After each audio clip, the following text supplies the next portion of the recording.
Good morning dear students. आप लोग कैसे हैं? उम्मीद करता हूं आप लोग अच्छे होंगे। और 2023 और 24 का क्वेश्चन ऑब्जेक्टिव मैंने ऑलरेडी करा दिया है आप लोगों का। आज हम लोगों के पास में 2025 के लिए क्वेश्चन है। 2025 में जो एनुअल एग्जाम में क्वेश्चन आया है 40 क्वेश्चन, अगर आप इन सारे क्वेश्चंस को अच्छे से देख लेते हैं तो मैं उम्मीद करता हूं कि आपका केमिस्ट्री में नंबर अच्छा आएगा।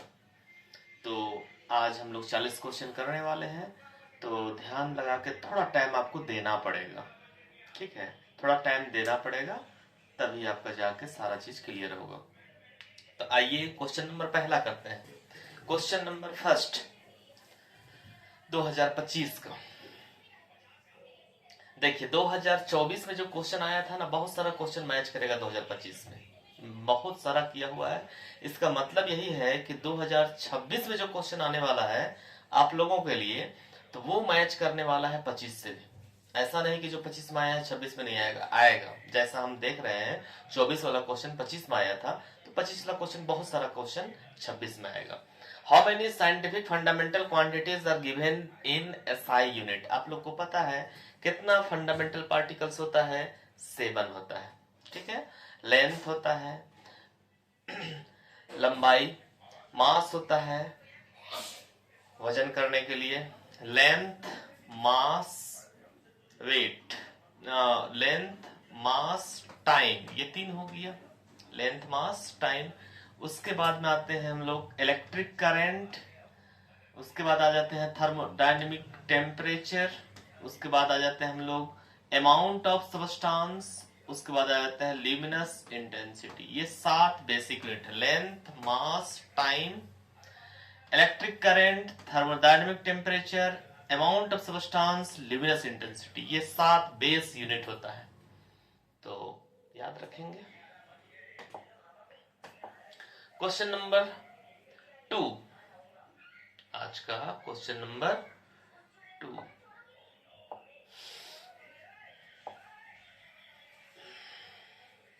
The amount of carbon dioxide that could be produced when 1 mole of carbon is burnt in air. अगर हवा में 1 मोल कार्बन को जलाते हैं तो कितना मोल कार्बन डाइऑक्साइड बनेगा? ये 1 मोल है कार्बन, इसको जलाते हैं हवा में तो CO2 इसका भी 1 मोल बनता है। 1 मोल कार्बन डाइऑक्साइड का मतलब होगा कार्बन का मोलर मास 12, ऑक्सीजन का 16 गुने 2, 12 plus 32 equal to 44 gram carbon dioxide. तो आंसर क्या हो जाएगा? 44 ग्राम कार्बन डाइऑक्साइड हो जाएगा। ये आंसर आ जाएगा आपका। ये आखिर क्या आ गया?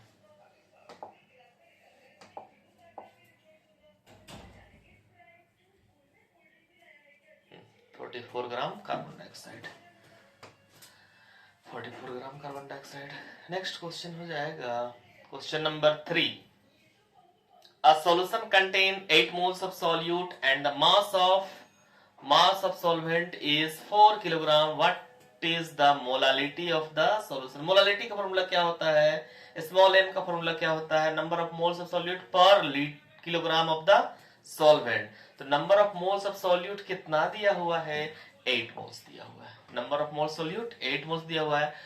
मास कितना दिया हुआ है? 4 किलोग्राम। तो मोलालिटी इक्वल टू होगा number of moles of solute divide by mass of solvent in kilogram. 4 kilogram divide कर देंगे, आ जाएगा आंसर 2 मोल पर kilogram.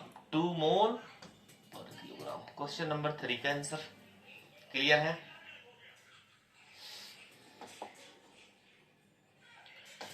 Question number 4। Question number 4 देखिए, आप लोग अगर क्वेश्चन कर रहे हैं तो अभी हो सकता है वीडियो का क्वालिटी थोड़ा ठीक नहीं हो, साउंड का क्वालिटी ठीक नहीं हो, लेकिन ग्रेजुअली सभी चीजों को मैं इम्प्रूव करने का प्रयास करूंगा। फिलहाल जो भी है उसी में कंप्रोमाइज करने की जरूरत है, उसके बाद इम्प्रूव करते चला जाऊंगा। Question number 4। The empirical formula of the compound glucose. Glucose का मोलिकुलर फॉर्मूला क्या होता है? C6H12O6 होता है। कॉमन जो है उसको बाहर निकाल दीजिए, 6 कॉमन है तो C1H2O1 बचेगा, 6 बाहर कॉमन निकाल दिए। तो ग्लूकोज का इंपेरिकल फॉर्मूला यही होगा। मॉलिक्यूलर फॉर्मूला का मतलब होता है exact hall number ratio, empirical formula का मतलब होता है स्मॉलेस्ट हॉल नंबर रेशियो। तो यहाँ पर स्मॉलेस्ट हॉल नंबर रेशियो हो जाएगा। इसका इंपेरिकल फॉर्मूला कौन सा मैचिंग कर रहा है? ए नंबर मैच कर रहा है।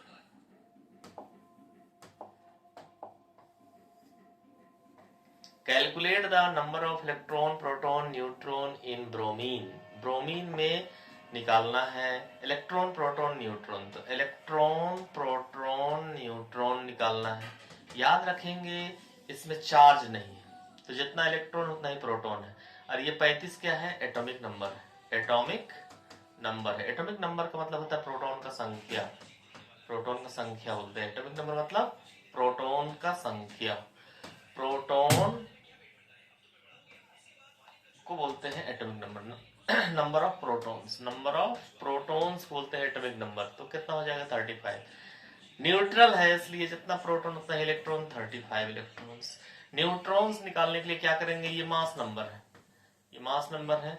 मास नंबर होता है ए, एटॉमिक नंबर होता है, मास नंबर होता है ए, एटॉमिक नंबर होता है जेड। तो ए माइनस जेड करेंगे तो हो जाएगा 80 माइनस 35 इक्वल टू 45। तो आंसर मेरे पास में कौन हो जा रहा है? 35 35 45। Electron 35, proton 35, neutron 45।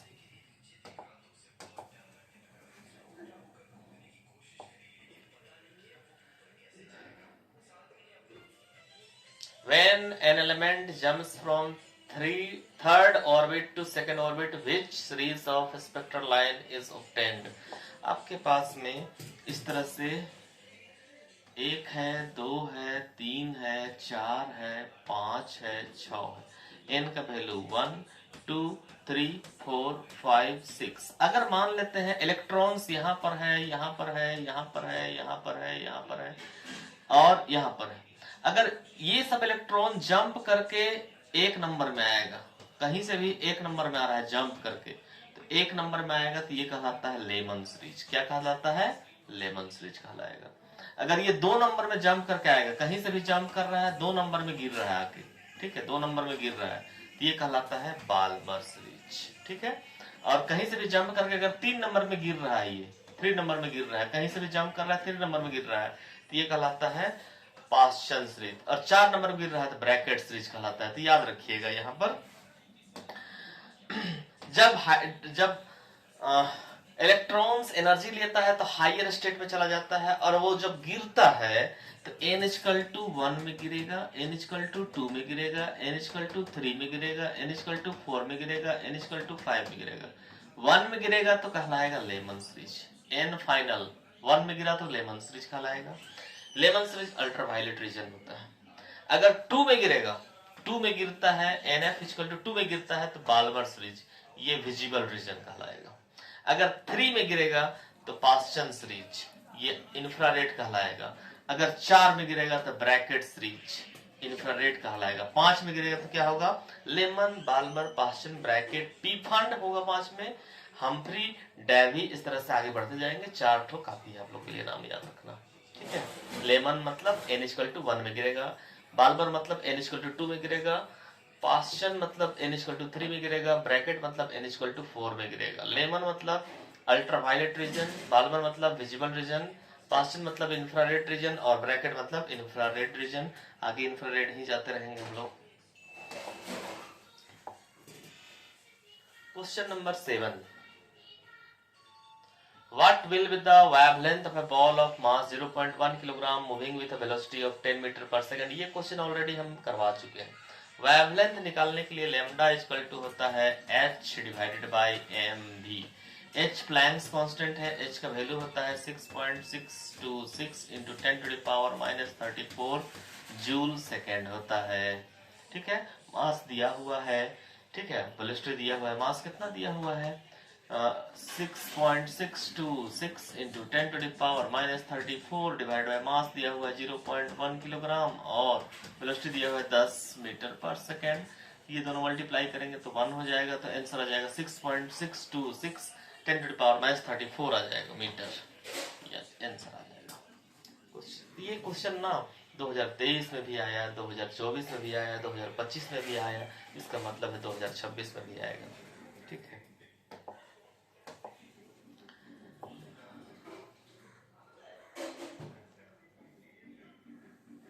Maximum number of electrons in 4D orbitals, ये क्वेश्चन भी 2024 में आया था। कितना होता है 4D में? 4D में 10 होता है। क्वेश्चन पूछेगा S में कितना होता है, P में कितना होता है, D में कितना होता है, F में कितना होता है। तो S में 2 होता है, P में 6 होता है, D में 10 होता है, F में 14 होता है। अब D की बात कर रहा है तो 4D, कौन कौन सा D होता है? 3D होता है, 4D होता है, 5D होता है। तो किसी में पूछेगा तो 10 ही ना होगा। P कौन सा होता है? 2P होता है, 3P होता है, 4P होता है। S कौन सा होता है? 1S होता है, 2S होता है, 3S होता है, 4S होता है, इस टाइप से होता है। F कौन सा स्टार्ट होता है? 4F, 5F। तो याद रखिएगा S 1 से स्टार्ट होता है, और P 2 से स्टार्ट होता है, और D 3 से स्टार्ट होता है, और F 4 से स्टार्ट होता है। इस चीज को याद रखे रहना है। Question number 9. Which of the following principal rule state that electron enter the subshell that has the lowest energy? आप लोग ऑलरेडी हम बता चुके हैं कि कौन सा प्रिंसिपल आपको इस नियम का पालन करता है। तो ऑफवा प्रिंसिपल करता है। ऑफवा प्रिंसिपल बोलता है lowest energy will be filled first. Aufbau principle के अनुसार 1s में पहले इलेक्ट्रॉन जाता है, फिर 2s में जाता है, फिर 2p में जाता है, फिर 1s 2s 2p 3s 3p 4s 3d 4p। इस तरह से एनर्जी लोवेस्ट जिसका एनर्जी होता है उसमें इलेक्ट्रॉन पहले जाएगा, फिर उससे ज्यादा एनर्जी वाला में जाएगा, फिर उससे ज्यादा एनर्जी वाला इलेक्ट्रॉन जाएगा, फिर उससे ज्यादा एनर्जी में इलेक्ट्रॉन जाएगा। इस कॉन्सेप्ट को किसने कहा है, किसने बताया है? अब्बा प्रिंसिपल ने ये क्वेश्चन रिपीट किया है 23 में भी, 24 में भी। नेक्स्ट क्वेश्चन हो जाएगा, next question, to which block is an element having electronic configuration this one. ये कौन सा ब्लॉक का है? तो यहाँ पर D में 10 है। रियल में क्या था? 4s2 था, 3D 9 था। 9 को 10 किया गया है क्योंकि फुलफिल्ड होने के लिए। मतलब लास्ट इलेक्ट्रॉन कहाँ एंटर किया है? D में एंटर किया है, मतलब D सबसेल होगा। कौन सा होगा? D सबसेल होगा इसका आंसर। इसका आंसर हो जाएगा D। लास्ट इलेक्ट्रॉन कहाँ एंटर किया है उसी पर ये आंसर आता है। तो D में लास्ट इलेक्ट्रॉन किया है, इसलिए ये हो जाएगा D सबसेल। S में नहीं किया है, याद रखिएगा, D में किया है। ठीक है,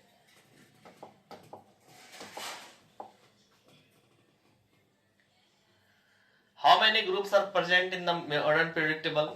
याद रखिएगा पीरियोडिक टेबल में 18 ग्रुप होता है और 7 पीरियड होता है। पीरियड मतलब इस तरह का लाइन, इस तरह का लाइन कितना होता है?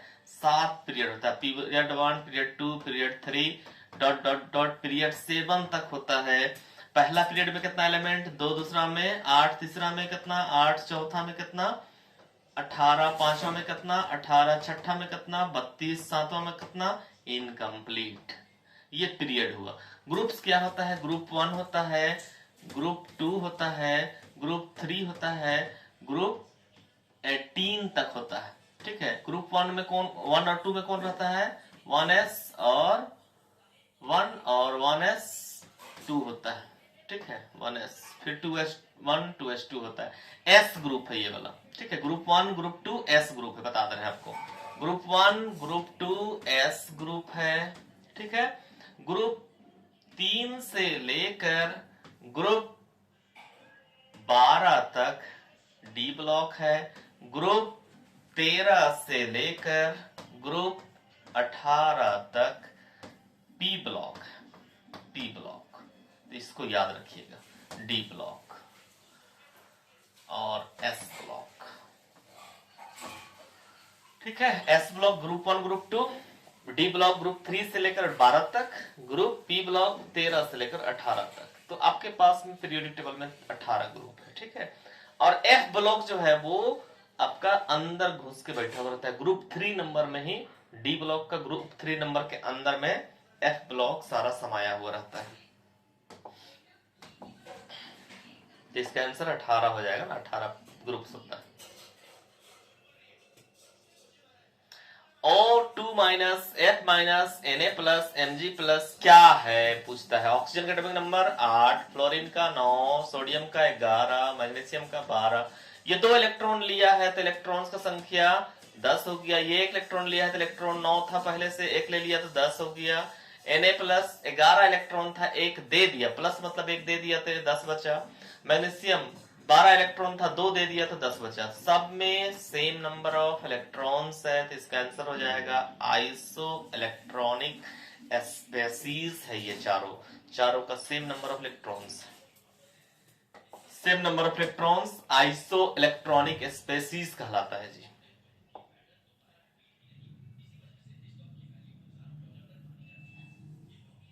Which of the following configuration has the highest ionization energy? जहां से सबसे ज्यादा दिक्कत होगा इलेक्ट्रॉन निकालने में उसी का हाईएस्ट आयोनाइजेशन एनर्जी होगा। जैसे 1 इलेक्ट्रॉन रहेगा तो उसको निकालना आसान है, 2 इलेक्ट्रॉन रहेगा तो उसको निकालना थोड़ा सा दिक्कत है वहां में से, 3 इलेक्ट्रॉन रहेगा तो और दिक्कत है, 4 इलेक्ट्रॉन रहेगा तो और दिक्कत, 5 इलेक्ट्रॉन है तो और दिक्कत, 6 इलेक्ट्रॉन है तो और दिक्कत। तो अकेले रहेगा तो उसको आसानी से पीट देगा आदमी, 2 रहेगा तो पीटना मुश्किल है, 3 रहेगा तो और मुश्किल, 6 रहेगा तो ज्यादा मुश्किल। ठीक है, तो यहां पर देखना है, यहां पर हम लोग देख रहे हैं बाहर कॉर्बिट में कितना दिखाई दे रहा है NS2NP6, यहां पर ये दिखाई दे रहा है हम लोग को ये। ठीक है, बाहर कॉर्बिट में 8 इलेक्ट्रॉन दिखाई दे रहा है, यहां पर बाहर कॉर्बिट में 4 दिखाई दे रहा है, यहां पर बाहर कॉर्बिट में 2 और 1 3 दिखाई दे रहा है, यहां पर 2 और 3 5 दिखाई दे रहा है। पूछता है इनमें से सबसे ज्यादा एनर्जी किसमें लगेगा। तो याद रखिएगा P को चाहिए 6, ठीक है, और P के पास 6 है, N को चाहिए 2 और 2 है, मतलब इसका फुलफिल्ड है, ये नोबेल गैस है। नोबेल गैस इलेक्ट्रॉन नहीं देना चाहता है, मतलब इससे इलेक्ट्रॉन निकालने के लिए बहुत एनर्जी देना पड़ेगा। 8 वैलेंस इलेक्ट्रॉन है, ज्यादा आदमी का संख्या यहाँ पर है, इलेक्ट्रॉन्स निकालने में बहुत मेहनत करना पड़ेगा। मतलब 1 इलेक्ट्रॉन को निकाल सकते हैं, 1 इलेक्ट्रॉन को पीटा, 1 आदमी को पीटा जा सकता है, लेकिन 8 रहेगा तो पीट पाइएगा नहीं पीट पाइएगा आप लोग। तो 8 है तो वहां से इलेक्ट्रॉन्स को नहीं निकाल पाएंगे हम लोग। सबसे ज्यादा हाईएस्ट आयोनाइजेशन एनर्जी ये है। अब क्वेश्चन पूछता है नेक्स्ट तुम्हारे पास में जो यहाँ नहीं है कि इसके बाद कौन ज्यादा स्टेबल होगा। तो ज्यादा स्टेबल देखने के लिए NH2 है, NH2 है, NH2 है, सब में NH2 है। और P में देखिए 1 है, 1 इलेक्ट्रॉन निकालना है, 2 है, 2 निकालना है, और 3 है, 3 निकालना है। किसमें ज्यादा एनर्जी लगेगा निकालने में, तो P में लगेगा, याद रखिएगा। ठीक है, इन तीनों में ज्यादा एनर्जी कौन है, किसमें लगेगा ज्यादा एनर्जी, P में, क्योंकि P में 3 इलेक्ट्रॉन आपके पास में है। चलिए ज्यादा इसमें नहीं करते हैं कुछ। नेक्स्ट क्वेश्चन है 14, the dipole moment of beryllium chloride is, beryllium chloride कैसा है, लीनियर है, बेरिलियम है और दोनों साइड में क्लोरीन है। बेरिलियम का एटॉमिक नंबर होता है 4, 2 और 2, इसका बैलेंस इलेक्ट्रॉन होता है 1 और 1 2, तो दोनों साइड में एक बॉन्ड बना दिया है। ये लीनियर है तो लीनियर के लिए 0 होता है डाइपोल मोमेंट, मतलब इधर भी इलेक्ट्रॉन खींच रहा है, इधर भी इलेक्ट्रॉन खींच रहा है, नेट रिजल्टेंट 0 हो जाएगा, तो कोई डाइपोल मोमेंट नहीं होगा। Question number 15, the number of sigma and pi bonds in molecule of benzene, ये क्वेश्चन भी करा लिए हैं 2024 में। मॉलिक्यूल ऑफ बेंजीन, बेंजीन का मतलब होता है C6H6, 6 ठो हाइड्रोजन। ठीक है, सिग्मा बॉन्ड किसको बोलते हैं, सिंगल बॉन्ड को। पाई बॉन्ड किसको बोलते हैं, डबल बॉन्ड को। और 2 ठो बॉन्ड रहेगा तो 1 ठो सिग्मा होगा, 1 ठो पाई होगा, और 3 बॉन्ड रहेगा तो 1 सिग्मा होगा और 2 ठो पाई होगा। ठीक है, तो यहां पर देखिए 2 बॉन्ड है तो 1 सिग्मा है और 1 पाई है, यहाँ 2 बॉन्ड है, 1 सिग्मा है और 1 पाई है, यहाँ 2 बॉन्ड है, 1 सिग्मा है और 1 पाई है। ये हो गया आपका सिग्मा और पाई बॉन्ड। अब हम लोग सिग्मा बॉन्ड खाली गिनते हैं। सिग्मा बॉन्ड हाइड्रोजन 1 है सिग्मा बॉन्ड, ये है सिग्मा बॉन्ड, ये है सिग्मा बॉन्ड, ये है सिग्मा बॉन्ड, ये है सिग्मा बॉन्ड, ये है sigma bond, 6 hydrogen 6 sigma bond, 6 hydrogen, sigma bond equal to 6। और यहाँ पर 1 सिग्मा है, यहाँ भी 1 सिग्मा, यहाँ भी 1 सिग्मा, यहाँ भी 1 सिग्मा, 1 सिग्मा 1 सिग्मा 6, टोटल कितना सिग्मा है, 12 सिग्मा है। कैरेक्टर पाई बॉन्ड दिखाई दे रहा है 3 pi bond, 12 sigma bond benzene में।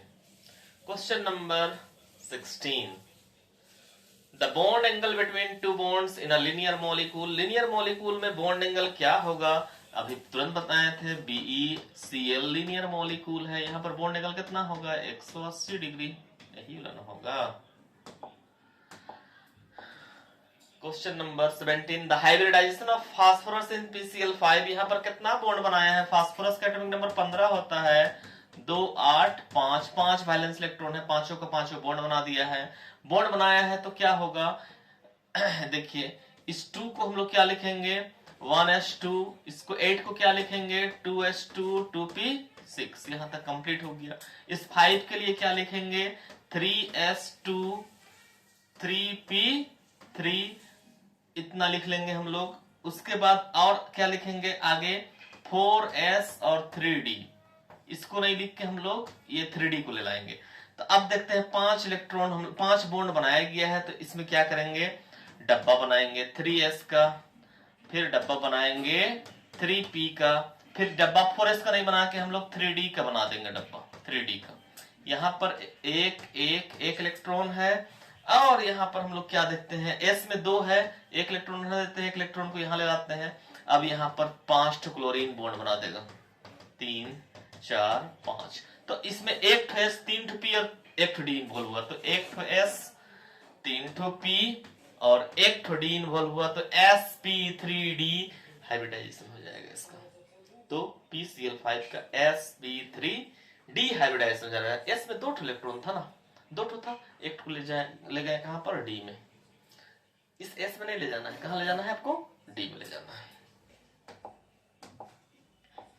18, What is the shape of the molecule ammonia, ammonia कैसा होता है, नाइट्रोजन के पास में 5 वैलेंस इलेक्ट्रॉन होता है, तो इस तरह का बॉन्ड बनता है हाइड्रोजन का, ठीक ना, इस तरह से बॉन्ड बनता है हाइड्रोजन का। तो ये क्या होगा ट्राइगोनल बाई पिरामिडल, ये ट्राइगोनल पिरामिडल हो गया, बाई नहीं है, ट्राइगोनल है ट्रेंगल के टाइप का है, और किसा है पिरामिडल है, ट्राइगोनल पिरामिडल कहलाता है इसका।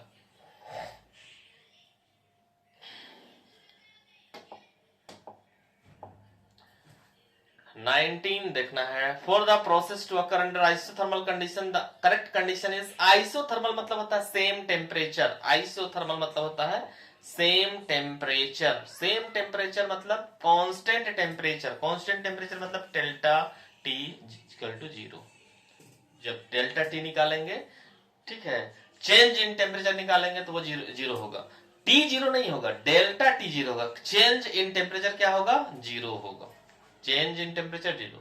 आइसो सेम, थर्मल कंडीशन मतलब सेम टेम्परेचर, मतलब चेंज इन टेम्परेचर क्या होगा 0 होगा। 2024 में भी आया है, 25 में भी आया है, 26 में भी देखना है आप लोग को। Question number 20, the enthalpies of all the elements in their standard states, standard state में कोई भी एलिमेंट रहता है तो उसका इंथैल्पी याद रखिएगा 0 रहता है, एलिमेंट है अपने स्टैंडर्ड स्टेट में रहेगा, इंथैल्पी उसका 0 होगा, इतना कंफर्म रखिएगा आप लोग। चलिए 20 क्वेश्चन हो गया, 20 क्वेश्चन इसके बाद वाला वीडियो हम दे रहे हैं आप लोग को, ठीक ना। ये 20 क्वेश्चन आप लोग अच्छा से कीजिए, और उम्मीद करते हैं आप लोग का रिजल्ट अच्छा करवाएंगे। आप लोग देखते रहिए, बने रहिए, और लाइक करते रहिए, वीडियो को शेयर करते रहिए, सब्सक्राइब कीजिए चैनल को, ठीक है, थैंक यू।